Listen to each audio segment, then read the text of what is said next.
En moins de 10 ans, le Maroc est pour la deuxième fois le pays invité d'honneur du Festival du Livre de Paris qui se tient jusqu'au 13 avril. Le Royaume y a installé un pavillon pour promouvoir sa culture et son savoir-faire, lui qui veut devenir un hub éditorial africain. La scène française, elle s'inspire aussi beaucoup de la scène marocaine.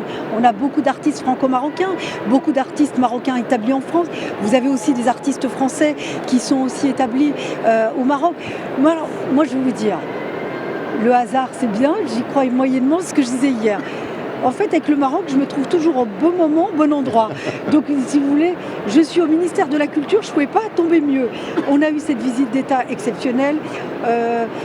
Sa Majesté le Roi et le président français ont signé un partenariat d'exception. J'ai signé des accords culturels. J'inaugure ce salon du livre avec ce pavillon magnifique des Marocains. Donc, je suis au bon endroit, au bon moment.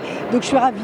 Une occasion pour les auteurs marocains, pour les éditeurs marocains de mettre en avant toute cette diversité culturelle, et ça tombe bien, il y a une grande communauté, comme vous le savez, de Marocains en France, de Marocains à Paris, donc c'est un partage qu'il y aura entre les auteurs marocains et les Marocains de France, et bien sûr la communauté marocaine européenne aussi, donc c'est encore une fois une occasion pour montrer la richesse culturelle marocaine. Des centaines d'auteurs sont invités à ce festival pour des dédicaces et de nombreuses tables rondes sur la littérature et le livre. Près d'une trentaine de maisons d'édition marocaines sont également représentées. Pour l'accueil du Maroc, on est extrêmement honoré que le Maroc ait accepté. Il était déjà venu, votre pays était venu en 2017. Et on avait envie de remettre à l'honneur la littérature marocaine qui est foisonnante.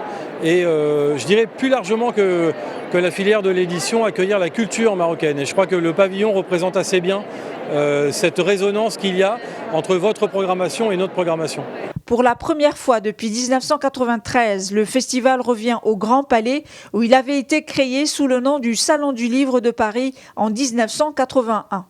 Ce retour au Grand Palais doit permettre d'accroître la fréquentation après l'accueil en 2024 de plus de 103 000 visiteurs.